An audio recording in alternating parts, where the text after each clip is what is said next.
Hi friends, మీకు తెలుసా భగవద్గీతలాగా 3 దేవీ గీతలు ఉన్నాయని? భగవద్గీతను స్వయంగా దేవతల తత్వంగా భావించడం ఈ సిద్ధాంతం.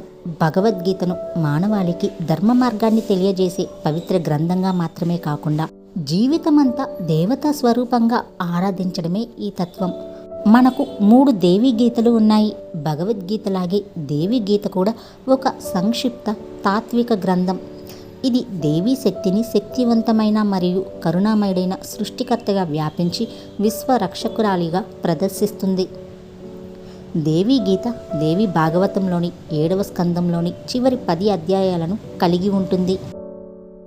మనకు గందరగోళాన్ని నివారించడానికి మరియు గీతను గుర్తుంచుకోవడానికి మరో 2 దేవీ గీతలు ఉన్నాయి. వాటిలో మొదటిది కూర్మ పురాణంలో కనిపిస్తుంది. ఈ గీతలో పార్వతీదేవికి మరియు హిమవంతులతో సంభాషణ ఉంటుంది. మరొక దేవీ గీత శ్రీమద్ భాగవతంలో కనిపిస్తుంది. ఇది వాస్తవానికి పార్వతీదేవి మరియు హిమవంతుల మధ్య సంభాషణ కలిగి ఉంటుంది కాబట్టి ఈ గీతను పార్వతీదేవి గీతగా సూచిస్తుంది.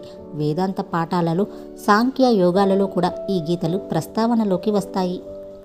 శాస్త్రపూర్వకంగా ఈ గ్రంథాలని పార్వతీదేవి గీత లేదా దేవి గీత అని కూడా పిలుస్తారు.